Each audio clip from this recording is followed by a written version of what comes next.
Yeah. Yeah.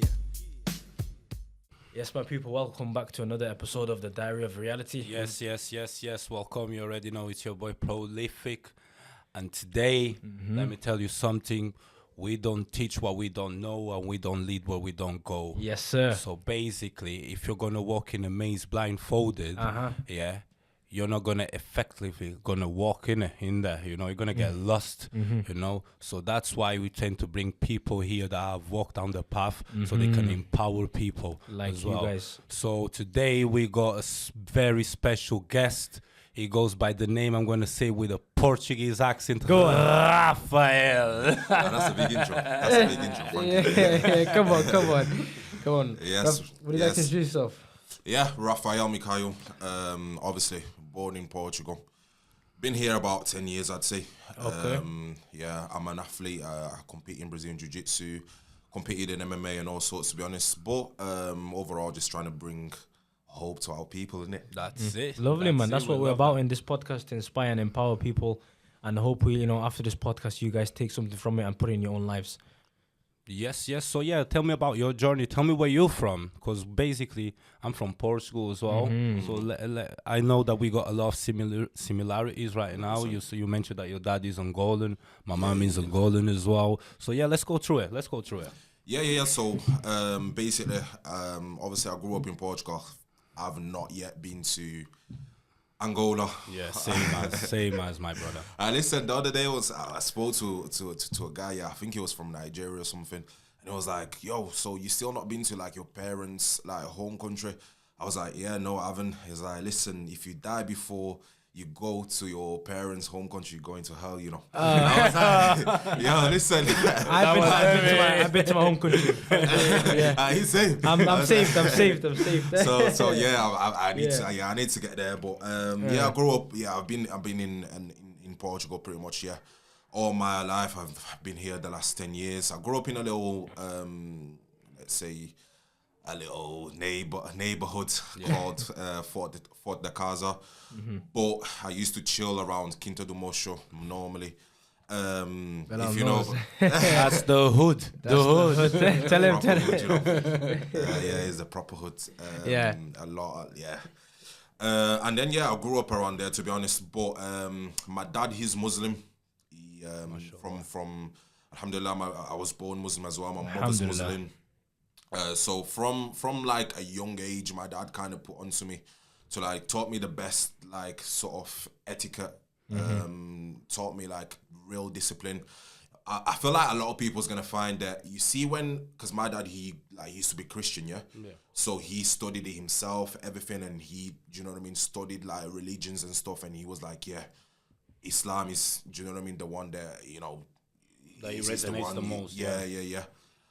So you see when people like they convert, whatever you want to call it, to a religion by themselves, you'll find that they're the ones that follow it the most, because like he's been to he decided coming from Christianity and stuff, and you know what I mean. So no, it's not like someone forced him to like listen, follow this, just follow this, don't worry about, just follow this. He done it himself, so I feel like so growing up, he was the one that like kind of like put it onto us the most. Like my mom, bless her, she was Muslim as well, but she was kind of like the soft one. Yeah, she was soft with us. Yeah, my dad, he kind of put it onto us. I'm one of three. I got two sisters, and he's the one that like kind of put it onto us. So obviously, but that's the thing, like growing up from in a area that wasn't the best, like I kind of associated not with the best of people. Even though like I was still going mosque, I was still like kind of following my dad and stuff. Good. But your environment, you become a product of your environment. 100%. And you see what people say nowadays as well, that like people tend to blame a lot the parents and stuff for how the kids end up becoming. Yeah. Don't get me wrong, a part of it is the parents, but with my father, with my mother, like they've taught me the best. I can't not point a single finger and say like that you've done wrong here. Do you know what I mean? It's a lot to do with the environment that you're in. With your parents can't really help. Do you know what I mean? My parents never really had the money to just go in there and like send me to like a private school. Do you know what I mean? Like, and be with like the little pretty little kids. You get what I'm saying? I was with the roughest of the rough. Do you get what I mean? So it's like it's easy enough to like go straight away and point it to the parents. Oh, they've done wrong here, they've done wrong there. But listen, it's a problem with the society. It is, yes. You know what I mean? Yes. It's a problem with the society, really. So kind of like, you know, going to the public school that I grew up in, you know, I was associated with, you know, some people that were, again, the product of their own environments, their own brothers and stuff like that. But from there, like, as I've mentioned, you know, I was fortunate that my home was, like, my dad kind of, like, put on a very good, you know, like, put us on a very good path, like, taught us, like, the good etiquettes, the good, you know, morals and values. Morals as well, do you know what I mean? So, I was kind of like, I knew right to wrong, wrong to right as well. Yeah. Do you know what I mean? And especially, people don't really know as well. I'm from Portugal, so I was born in Portugal. And probably that's something that you can relate as well. Our parents, they came from a civil war. 100%, You know, 100%, you know. They came from civil war and they had to establish themselves in Portugal as well. Most of them, they came running from their country. And you and myself, we are a product of that civil war, because millions of people died and millions of people got misplaced. My parents came to Portugal as refugees, you know. And in Portugal, it's not hard. It's hard being a man of color. Yeah. Let's not forget that. You know, there's a lot of institutional racism over there, and people like us, they do face a lot of barriers in Portugal. Especially a man with collar that's just become Muslim as well. Yeah. Do you know, like, really not helping himself there. Yeah. Because it's a Catholic country. Yeah. 100%, yeah. So, yeah, literally, like you just said, it's not easy. Like, he literally come, like, to Portugal, like, after the, you know, like coming from the Civil War and like, was like in a path of becoming a Muslim. He became a Muslim in Portugal. Muslim, like, don't get me wrong, like in Portugal now, the Muslim community huge. Wow. Like huge at the moment. Huge. Yeah. But back then when he come, it wasn't easy. No. Yeah, it wasn't easy. Like, I remember, like, in Eid and stuff like that, back when I was, obviously now is much better, but I can't lie, I used to, like, do you know the jubba, what do you call it? Kameez, yeah. Kameez, yeah. I call it jubba, some people call kameez, yeah. Like, sometimes, like, it was a little, one of them, like, you know, put it in my bag, got like a phone. Stigma, that's, you know what I mean? Yeah. Put it in my bag, walk to the mosque. And put it back on. Put it back on. You know what? Now that you're saying that, like, obviously you're from Lisbon. I'm from Setúbal as well, and like yourself, I come from a tough background, Bella Vista as well. Yeah. Like, that's the hood.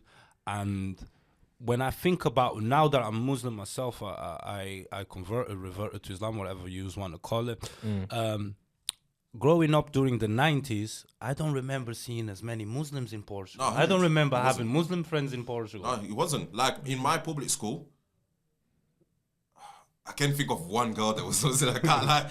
Well, one girl I can think she was Muslim, because I only knew that as well because her dad, he used to go to the same mosque as me and my dad was used to.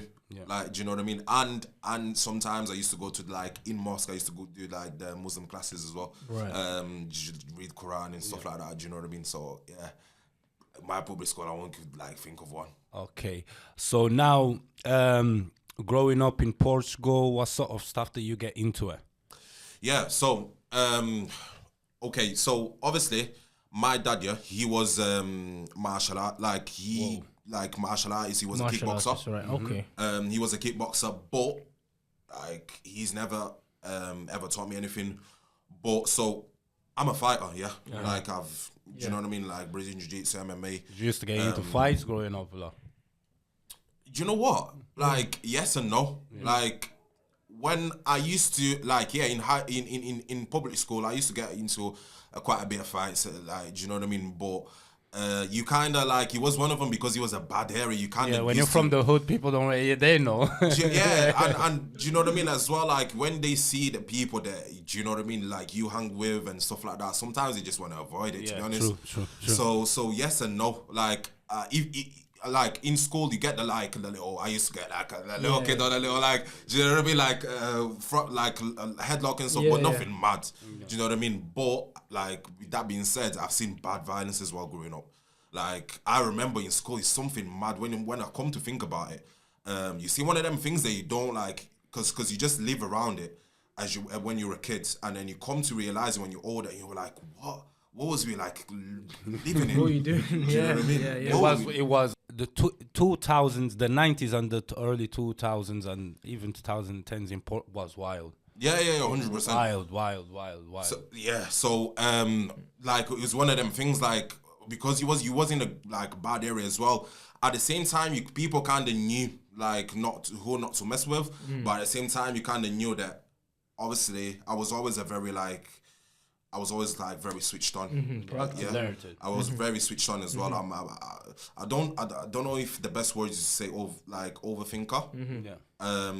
But I was always very switched on. It saves you though, doesn't it? When you think a lot, it saves exactly. you. Because I know where you can predict where you can predict it. If I do that, if I go with him, it's gonna happen. Something's gonna happen. Yeah, exactly. So like I'm like he wants to fight. Okay. Where does what's gonna develop? Okay, what's gonna happen? Yeah. Who's his brother? Do you know what I'm saying? So I could see where things could lead on. Like I was like, you know what? It's not even worth it. But you know when you're from these kind of places, and you're in these tough environments, this intuition feeling, it develops quick. You know, you get intuition. When you come from this kind of environments, if someone comes in, you can look at somebody's body language and you can tell if that person is humble or not. You can tell straight away. Yes, true. By their body language. That's why if you go to certain place, this guy's not from here. Just by the way you move, they can tell you straight away. They can tell you what you want or not. So you have to be humble all the time. You know? Like as well, coming from like our backgrounds, really, I feel like we're great judge of characters because of survival. Yeah, like survival like makes you be a good judge of character. You know what, like how a person is. You can judge what the person like kind of literally how a person is, to be honest. Like more times you even play dumb to catch wise, you know. That's true. You do play dumb to catch wise. Yeah. I do it. It's something smart. It's kind of be a step back to like do you know what I mean? Like kind of figure out what the person really is really about type of thing. So like example, like, you know, obviously you're a fighter right now and you've got upcoming fights coming up now, and like I think we want to touch on more like how does one like how does one find a passion and how does one stick to it, so like yourself, how did you find you was going, because obviously there's people who got different like families who are in like a doctor or medical or some like different industries, not just only like fighting, but then they don't become like something similar to their parents. So would you say that, you know, your parents influenced you of what you came today?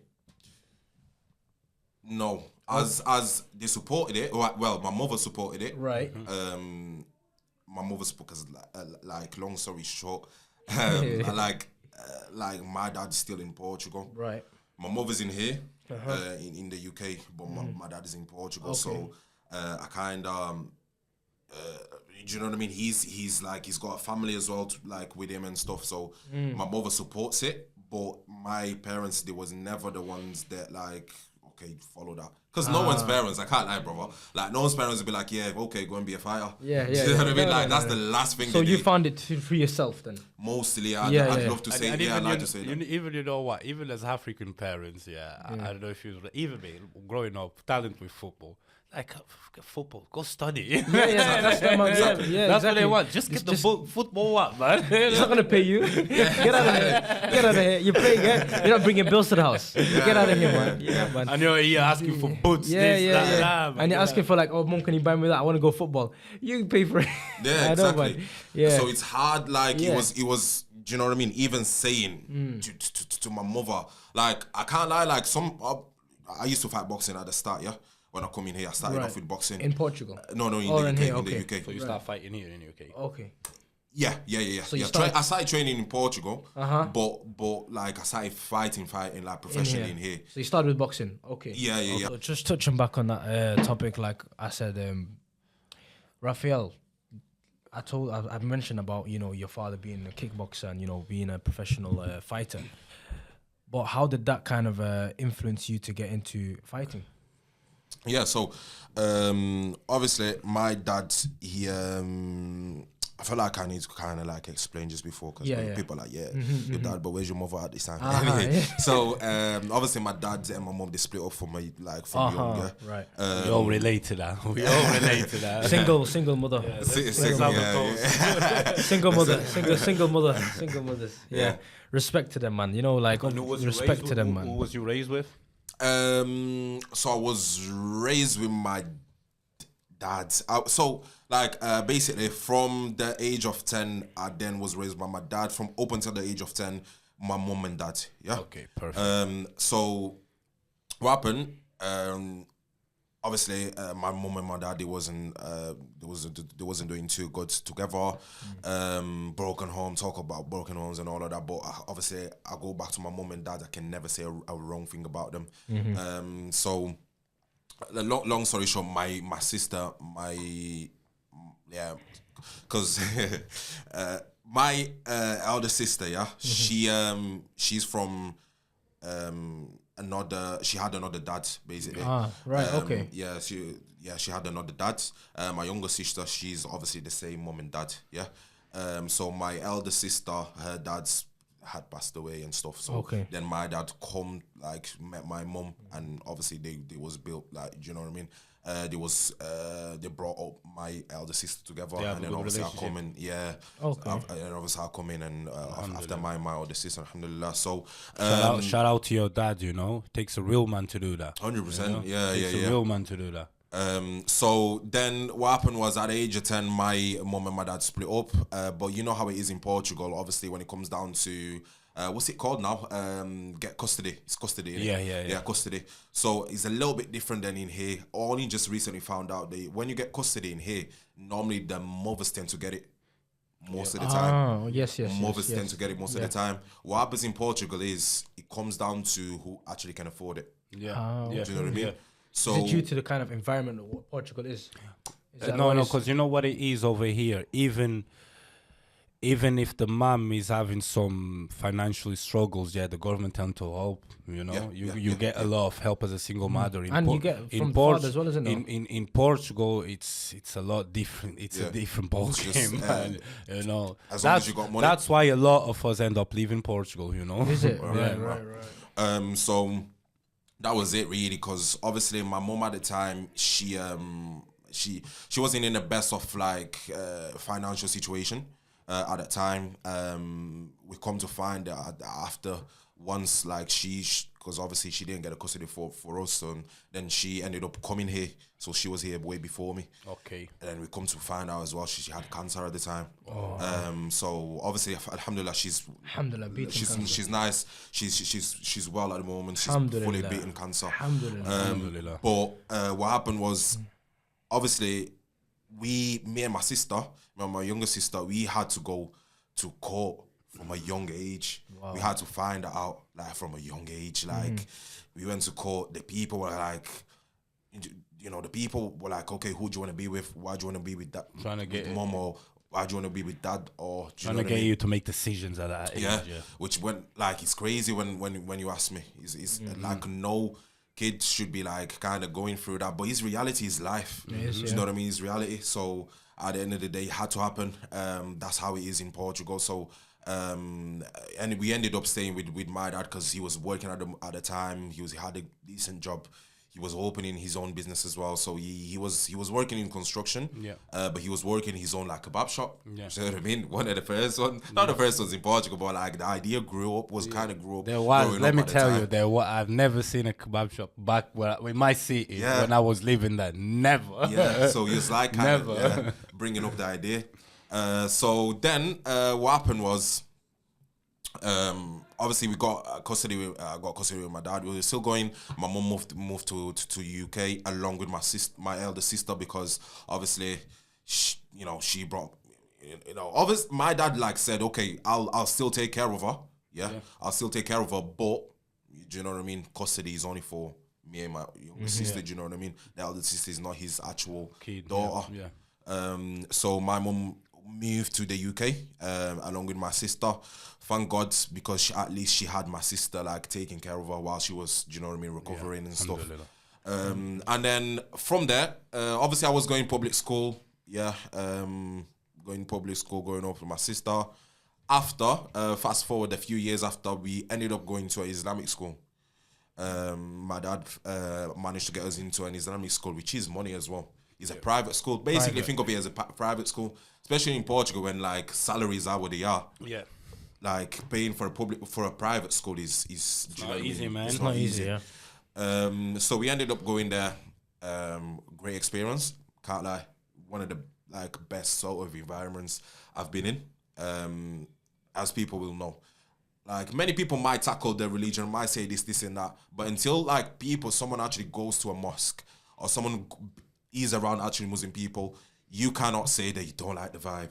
You cannot say that you don't enjoy it's nice, the environment. Bro, I tell you. You know what I mean? It's and the thing is, the environment, there's no alcohol. Yeah, exactly. There's no drugs. There's nothing around us. There's just no music. And with a guy, Muslim brother, you'd have a nice time, man. Brother, very nice time. I'm telling you, bro. I'll tell you straight. I'm telling you, when man. I revert into Islam, and obviously I come from a Christian background, and I've been to a different sects of Christianity. That's another story.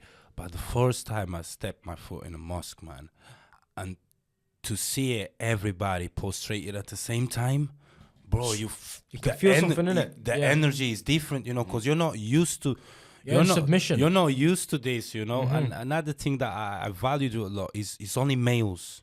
Man will be in a church, man, and looking at a girl that you don't control your eyes. That's facts. You don't control your eyes. People bro. might say, oh yeah, why is only men do you know, you just pray together only men.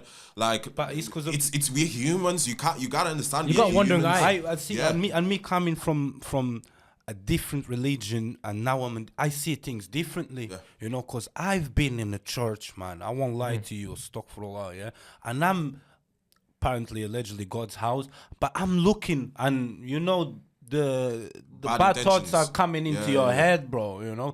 And there in the mosque, totally different. It's a holy place. It's a holy place, Muslims. Now everybody's thinking about God. That's it. So I'd love to ask you a question, brother. About we want to make this is the podcast. Main things about making impact and inspiring people and empowering people.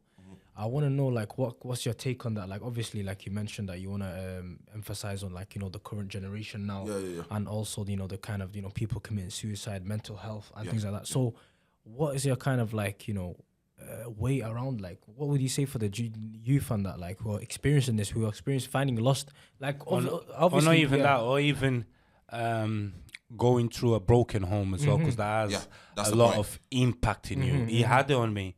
He had it. I was depressed for years, bro, when it happened to me. So what's your input in that?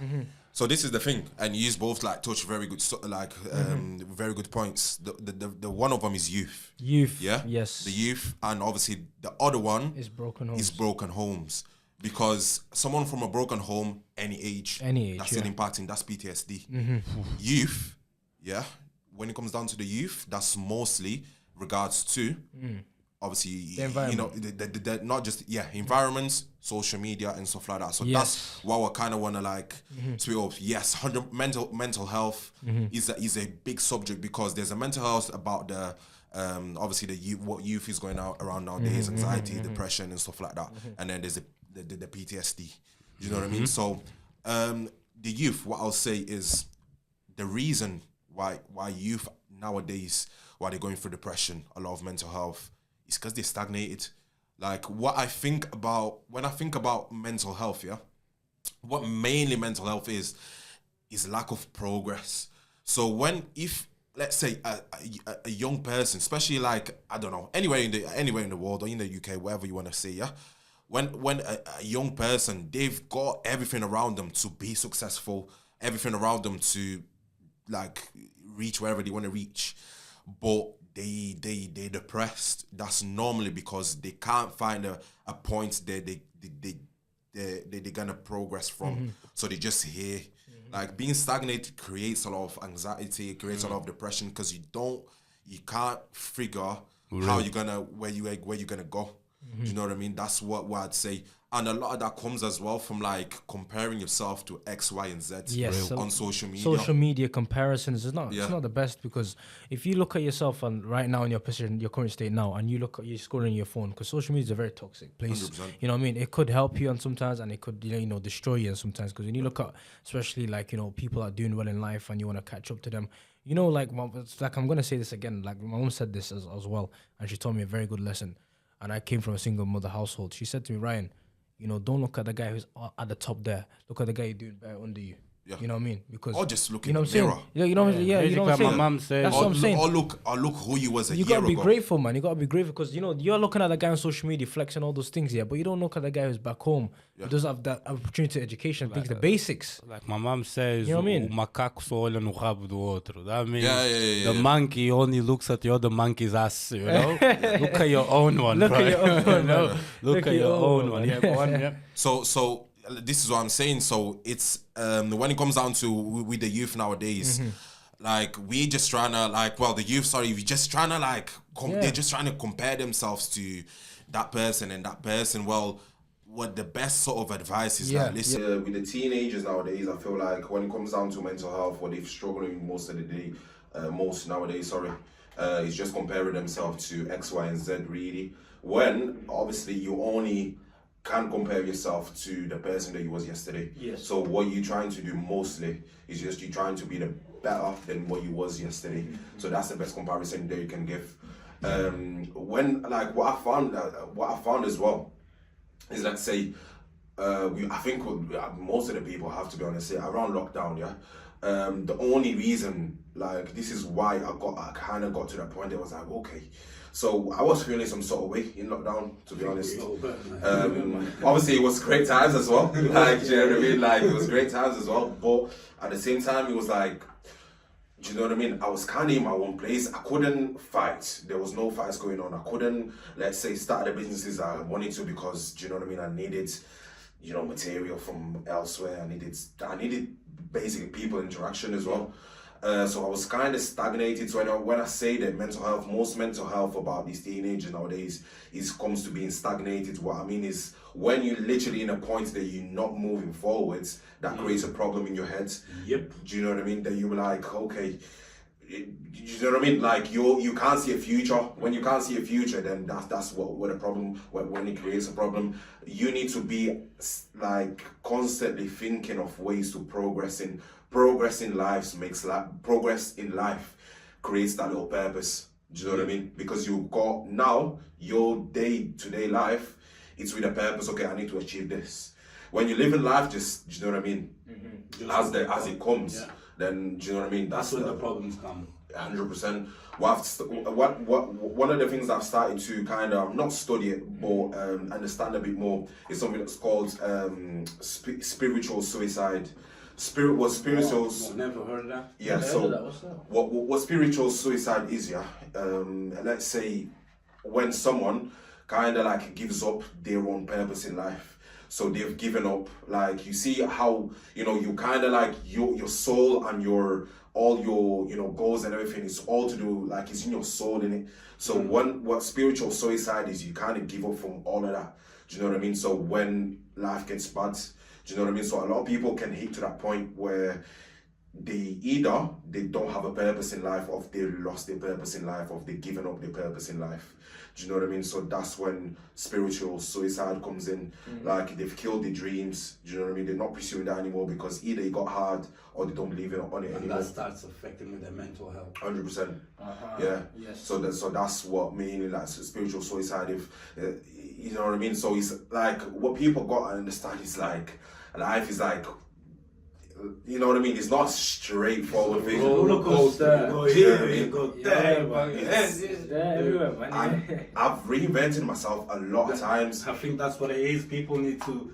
I've reinvented myself as well a lot. There's gonna be times that you're just gonna have to close yourself in your own shell, yeah, see what's right, what's left, and just reinvent yourself again, like you said. Yeah. Because nothing's like, it's gonna be like, it's very rare that someone finds something that they, do you know what I mean? Find something that they like and it's okay, that's it, and he's very successful at that. Do you know what I mean? We was literally just talking. I used to write, I used to rap. Do you know what I mean? Like that, do you know what I mean? Wasn't it? Do you know what I mean? So you find your own, you go out there and you find something else that you want to be good at. You go out there and chase it. First time it's not gonna work. Second time might not work. Third time, if you're very lucky, do you know what I mean? And it's just that, like, you gotta keep on chasing and chasing and chasing. I think it's about trying different things in life as well. Be persistent. That's what keeps you going as well, you know. Also, you was talking about PTSD as well. Yeah, that's the other side of it. So obviously the teenagers nowadays, most of them, obviously they fall into that. The other part of it as well is people that like myself, like yourself, you know what I mean, probably like yourself as well.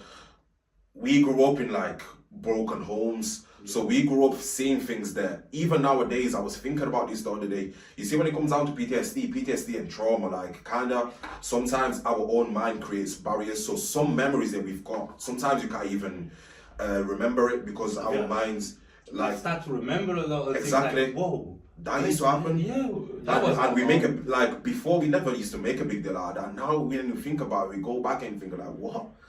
Like how did like a little kid, like we used to see that and and used to be normal. It used to literally be our day to day.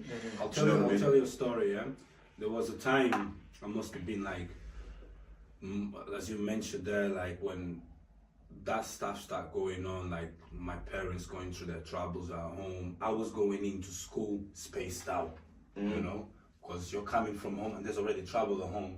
How am I going to sit in class and concentrate? 100%, you know? right. There's no concentration, so I start skipping class, and then after school, it was another problem because everybody was going home. I was going to hell. I was going to hell. So yeah, I remember one day there, this particular time, me and my cousin, we were going to some party, and whatever troubles were going on, and someone just go, your dad tried to do this and that, you know, some serious stuff. I'm not even going to get into details. I just suppressed it, you know, because I became desensitized, you know. You don't feel it no more. It's like, you know, it becomes normal. You think it's normal. It's not normal. So I was like, I should have went on. I was like, nah, let's go to the party, man, because I knew I'm not going to that hell. And as you said it, like, I thought it was not, but thinking back today, it's like, it's not normal. It's not normal. It shouldn't happen. A lot of things that we go through, like it's not normal to go through that, especially as a kid or whatever age, to be honest, growing up. And the thing is as well, like, what was I trying to get at before? The PTSD, certain things that it just comes out of nowhere. You remember it. Yeah. So when it comes down to like PTSD, you see like people that like, I don't know, whoever might be watching this that's going through like the same exact things as well. It's like what kind of helped me, like in some sort of way. Obviously, what I always say is we've been through like hell. Do you know what I'm saying? Like many other people have. So the thing is, nowadays, whenever there's something that doesn't go right in life, I brush off. Yeah. I'm already. It's not affecting me. I've been through much worse. It doesn't affect me. So what needs to happen is, obviously you surpass that. That's back there. You need to like look forward and think, okay, how am I gonna grow from here? Like think of. I don't like putting like the term of follow a role model, because I feel like each and every person should be their own individual. I never had a specific person that I was looking forward to. I had specific people that would kind of look forward to, do you know what I mean, like inspiring me. But I never had like some people might say, okay, I look forward to Cristiano Ronaldo, I'm gonna be like exactly how is it gonna be, because what that creates is let's say comparison. comparison at the same time, like for example, imagine like, okay, I get to the UFC, yeah, I fight, I don't know, imagine my role model were to be, if he was still fighting, I don't know, Anderson Silva, yeah, I get to the UFC, he's still there and I fight him. Okay, my purpose in life is there, it's done. It's done because you accomplished it. Exactly. So you can't just have one person that you look forward to. Yes. Like, what's after that? Yeah, what's after that? That comes down to your goals. That comes down to who you are as a person. So you want to try and be your best version of yourself. Yeah. 100%. What the best version of yourself. So and when it comes down to as well, like anybody that's struggling to finding that, like stop watching what's out there. Stop watching like what your friends are following. Stop watching what that person on Instagram is following and trying to be like. Just see what you enjoy doing. See that's one of the best ways to put it. I think see what what you enjoy doing, make money out of it. See how you're gonna make money out of it, because that opens up your mind as well, your creativity. A lot of avenues, yeah, there's a lot. So like you said, the youth out here who are stagnated right now, who feel like they have like this weight on them now, and one thing I'd say as well is that they blame on a lot of things, the youth. I think the youth do blame their parents at one point, they do blame their school or their teacher, their environment at something. But like we said, we came from broken homes and we've seen poverty, we've seen that kind of it. But it doesn't define us. It doesn't define us. Like, it doesn't define us, because no matter what background you came from, or no matter what kind of area you came from, it shouldn't define you guys. And like you said, you just brush it off. Like whatever kind of issues you have, you just brush it off, or whatever kind of like setbacks you have, you just brush it off. And in order for you to kind of like break through that stagnation right now, you're in your finding phase right now. In that age group, like the teenage to adults, you're in that finding phase. So in that finding phase, people say you have time. You don't have a lot of time, guys. And you know what? Like, you need to put in time trying and being persistent in a lot of things and being optimistic and finding new things. Because if you don't take the action yourself, then someone else will. And once they take the action, they'll reap the benefits. 100%. Yeah. What I wanted to touch down as well. I feel like people like us as well, not that we have to be role models, but we have to be an example to the younger generation. Because coming where we came from, we didn't have those sorts of examples as much. I'm not saying at home, but in the communities, in our communities. They don't see the end. In the nicest way possible. The people that we grew up like with, we don't hear the ends, or we don't hear good ends. Do you know what I mean?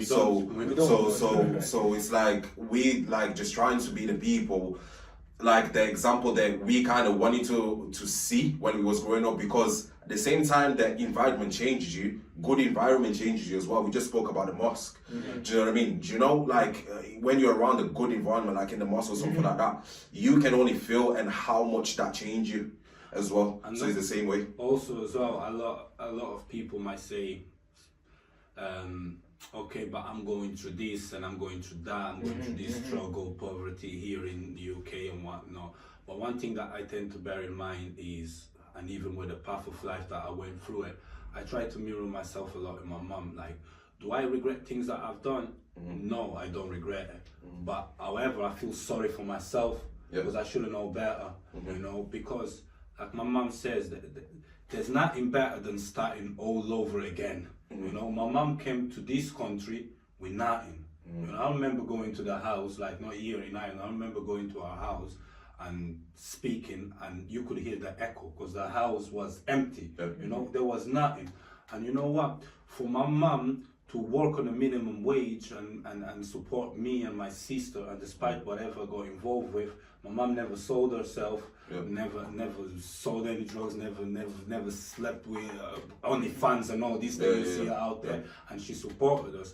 And then all I'm trying to say is, me as a foreigner and us as a foreigner, we're in the country that there's opportunities. And despite the situation that young people might be facing, or where you're living, in what area, what your friends are doing, there's no reason whatsoever here, and I'll repeat it again, there's no reason whatsoever over here for young people to be dealing drugs. Young people. There's opportunities out there. We're from places that there's nothing else to do. Listen, and this is mad as well, because just like every single day just brings back memories back in the day, So like I remember, I don't know, you'll probably remember as well.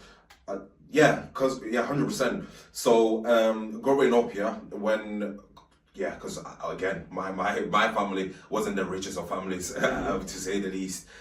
So I remember like churches used to do something. Like sometimes you could go to the church and you used to pick up queijo, venda proibida.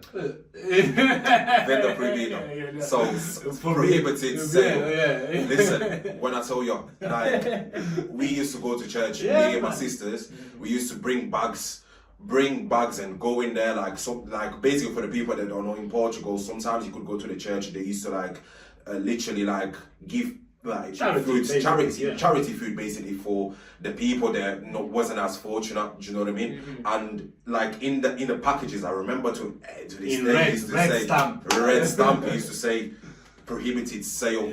So you can't sell it just so people wouldn't make, do you know what I mean, try and make money out of it. That was literally for the people to just, do you know what I mean, sometimes couldn't go to the shop and get a bit of food and had children, like they were starving, hungry. So like churches, this is what they used to do. And they used to stamp it with like on reds, prohibited sale. Do you know what I mean? so like grew up with that, grew up broken homes and all sorts, like, and this is just to say like, obviously, I'm nowhere to be at the top of the world. I'm not a millionaire. I'm just at like, do you know what I mean? Someone that I come from, and I'm trying to make a name for myself. That's all. I'm like any of you watching, to be honest. And it's just and nowadays I've got, you know, a plan in my head. I've got a dream in my head. On Saturday, I'm going into Budapest to fight. Like last year, like a few, like I remember growing up, like, and I swear to God, like, I've got memories in my head that I used to kind of just sit in my bedroom sometimes, just like frustrated and crying sometimes, even like just trying to count the pennies. I'm like, listen, I just hope one day I can make a life out of this and I can just travel to training and stuff like that. There is hope. Do you know what I mean? So it's the question is like, did anyone apart from your parents had faith or knew where you came from? Not apart from yourself. Nah. So it's like people don't look at that. That's not what people, and this is again when it comes down to the environment as well. They'll before they like motivate you to follow the good path, they'll take you to the wrong path first. Do you know what I mean? And this is a very important message on. It's very important to kind of surround yourself with the good people. Exactly. Do you know what I mean? Exactly. 100% is very good. You need to surround yourself. Your people makes a difference on how your life can be. And if you don't surround yourself with good people, you can forget about, you know, what aspirations and dreams you have. You gotta change your circle, and if you like what you mentioned on our previous podcast as well, your circle affects you. You know, if you're like, there's a saying, there's online saying, I've seen online. It says that, you know, like if you're with 5 millionaires, you'll be the next, and you know. What's that what they're saying in Portuguese? What do you call it now? Diz-me quem tu andas. Tell me who you walk with. And I'll tell me who your friends are. We have that in Africa as well. African, we have it. Bro, we have that. My mom said that to me. Yo, I'm telling you, man, that one there is a big one. That's a big one. That's true, and you guys know it, man. Especially guys who are watching this from different minorities and things. Guys, you know what to do, man. You know, you only need to just get to work, and you know how to do it. You know, like. We're here to just kind of like guide you more and, you know, kind of like, you know, emphasize that, you know, there's opportunity and there's hope because you're in a land of opportunity. And also as well, a lot of people nowadays, especially males, they talk about being a man of value, doing that, sleeping with 100 women. But man of value for us, at least for me, I speak for myself, is totally different, a man of value is going to structure a good family that is going to have a serious impact in community. That's what we want. That's what we want, you know. And also a man of value makes an impact in communities. We want to become better fathers, better brothers, better sons, better, you know, better everything to inspire the people out there. It's not only about your family as well. It's about your community, society as a whole collective as well. Yeah, and the thing is as well, what I was gonna say as well, like when it comes down, what the people don't talk nowadays, and many people will find this. So do you see how you celebrate with your friends? You go to parties, you go on a night out, you do your X, Y, and Z. But with them same friends, how often do you actually sit down and plan you put down a good business plan that you're gonna start. Like sit down and be like, okay, let's kind of like, do you know what I mean? Let's, do you know what I mean? Let's grow. Do you know what I mean? Let's Some people actually, don't want that. So there's a saying that goes by misery loves friends. What that means is like, when you sit down with people and you talk about bad things, okay, oh yeah, but I can't do this, I can't do that, I can't afford this, I can't afford that. They'll correlate with it and stuff like that. But how many times you actually sit down with your friends and was like, okay, you don't, when you bring that conversation up, they'll try to shut it down. Yeah, 100%. You know what it is, especially since I reverted to Islam, my lifestyle changed like to 380 degrees, and what I've noticed was, in my previous life, people, they struggle to sit with one another being sober. I think people struggle like handling a conversation with somebody being sober, or has to be a motive. Oh, let's sit down. Oh, it's boring over here. Oh no, let's go over there, you know.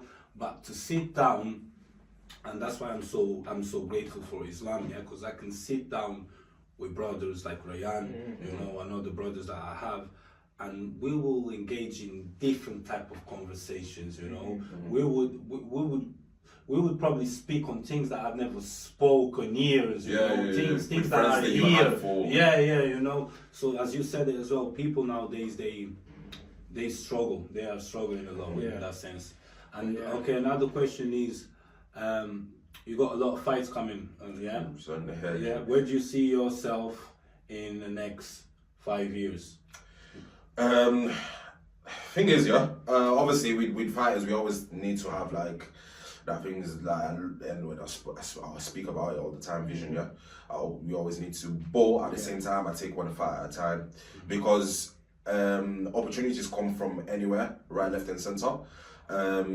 So what I like to say is, in 5 years time, I'm chasing to reach my full potential. What that means is, I don't want to live, whether that's today, whether that's next week, whether that's in a year's time, and most time, I don't ever want to live a single day in my life when I'm not trying to be the best that I can, trying to chase my own full potential. Tomorrow's not guaranteed. Tomorrow's not guaranteed, and at the same time, I can't live what ifs in my life. I don't. That's the worst possible regret. What ifs? Do you know what I mean? So in 5 years' time, obviously, there's many things that's going on in my life at the moment. I've got fighting. I've got my own businesses. Like I'm doing events, Brazilian Ju Jitsu events, fighting events. A lot of things at the moment, really. So I just hope that in 5 years' time, I'm more stabilized than where I am at the moment. Really, that's what I can say without, do you know what I mean, kind of going into the most details. As long as Allah grants us life, you will, my brother. You will. Also, as I was saying as well, so basically what Rafeal said there is, prepare yourself, you know, because you be prepared for an opportunity that might come, and you're prepared, rather than have an opportunity and not be prepared. You know, so preparation is the key to success. I think definitely. So we're gonna have to wrap this up. I hope you guys really enjoy this, because I absolutely loved it. I loved it. I learned more about Portugal today, man. The background of Portugal is mad. We're going to be leaving Rafeal's links about whatever he's doing underneath the description. Make sure you follow. Make sure you subscribe over here. I hope you guys really enjoy it. Drop some comments. Rafeal, have you got something to say? Man. Just keep on chasing, my people. Come on, guys. Never let anybody tell you otherwise. Look at us, man. Look at us. Look in the room we're in now. You know, it's not the best of the rooms, but you know what? It's about the journey. It's about documenting the journey. You know what? Don't look at where you are now. Look where you will be. So just start, and don't just start your own journey. Yeah, don't be a perfectionist, and just don't wait for things, man. Just strive for improvements, guys. That's the message we want to give for the end of this podcast. And also, don't be the monkey that looks at the other monkey's ass.